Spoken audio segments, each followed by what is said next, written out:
बोबदेव घाटातील सामूहिक बलात्कार प्रकरण आणि या प्रकरणी घटनेनंतरच आता सीसीटीव्ही जे आहे घटनेनंतरचं हे आता लोकशाही मराठीच्या हाती लागलेलं आहे। 3 जण संशयास्पदरित्या या सगळ्या परिसरात फिरत असल्याचं आढळलेलं आहे। एकाच गाडीवर तिघे घाट परिसरात आल्याचं सीसीटीव्ही कॅमेऱ्यात कैद झालेलं आहे। सीसीटीव्हीच्या मदतीने पोलिसांकडून 3ही आरोपींचा शोध सुरू आहे।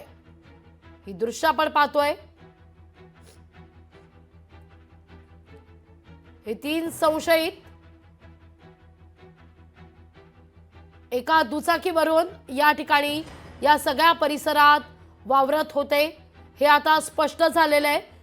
आरोपींचा शोध सुरू आहे। सीसीटीव्हीच्या आधारे गुरुवारी रात्री बोबदेव घाटात तरुणीवर अत्याचार करण्यात आलेला होता। अधिक माहिती घेतो आपले प्रतिनिधी अमोल धर्माधिकारी यांच्याकडून।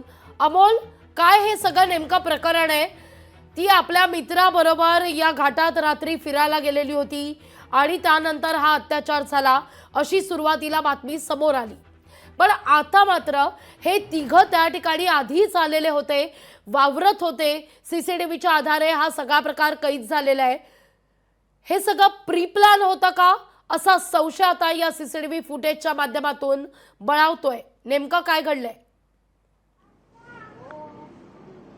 लागवी हे सीसीटीव्ही फुटेज हे घटना घडल्यानंतरच्या साधारण 15 ते 20 मिनिटांनंतरचा आहे आणि यामध्ये प्रामुख्याने जे पीडित महिलेकडून तरुणीकडून आणि तिच्या मित्राकडून जो जबाब देण्यात आलेला होता की 3 जणांनी मिळून त्या मुलीवरती अत्याचार केलेला आहे।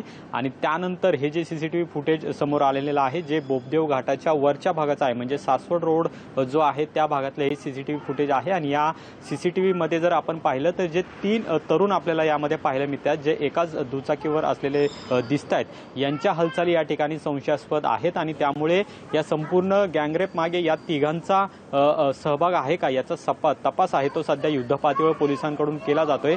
प्रामुख्याने परवा रात्री ही सगळी अत्याचाराची घटना आहे ती बोबदेव घाटामध्ये घडलेली आहे। बोबदेव घाट हा असा परिसर आहे जिथं मोबाईल नेटवर्क हे अजिबात नाही आणि त्यामुळे तिथं सुद्धा तपासाला पोलिसांना अडथळे येत आहेत। घाट असल्यामुळे तिथं कुठेही सीसीटीव्ही फुटेज नाहीये, मात्र घाटाच्या खालचा भाग आणि वरचा भाग आहे या परिसरातले सर्व सीसीटीव्ही फुटेज आहेत ते सध्या पोलिसांकडून तपासले जात आहेत। जवळपास 25 विविध पथकं आहेत ती पुणे पोलिसांनी या संपूर्ण आरोपींच्या शोधासाठी तैनात केलेली आहेत आणि यातलं तपास करत असताना हे महत्त्वाचं सीसीटीव्ही फुटेज आहे ते सध्या लोकशाही मराठीच्या हाती लागलेलं आहे, ज्यामध्ये या तिघांच्या हालचाली या संशयास्पद असल्याच्या पाहायला मिळतात। अगदी घटना घडल्यानंतर म्हणजे साधारण 11:30-12च्या दरम्यान ही घटना घडलेली होती आणि त्यानंतर तो घाट चढून हे साधारण 1:37 आपल्याला मध्यरात्री हे तिघं त्या घाटाच्या वरच्या भागाला पाहायला मिळालेले आहेत आणि त्यामुळे या संपूर्ण घटनेमध्ये या तिघांचा सहभाग आहे का याचा सुद्धा तपास आता युद्धपातळीवर केला जातोय। काल पोलिसांकडून 2 संशयित आरोपींचं रेखाचित्र आहे ते सुद्धा जारी करण्यात आलेलं होतं आणि त्यामुळे आता ते रेखाचित्र आणि हे 3 जे संशयित या सीसीटीव्ही फुटेजमध्ये दिसतात याचं साधर्म्य होतंय का, हे एकमेकांशी जुळतात का याचा सुद्धा तपास सध्या तांत्रिक विभागाकडून पोलिसांचा केला जातोय। खरं तर 30 तास या घटनेला आता उलटून गेलेले आहेत तरी सुद्धा पोलिसांना मात्र मुख्य आरोपींपर्यंत पोहोचता आलेलं नाहीये।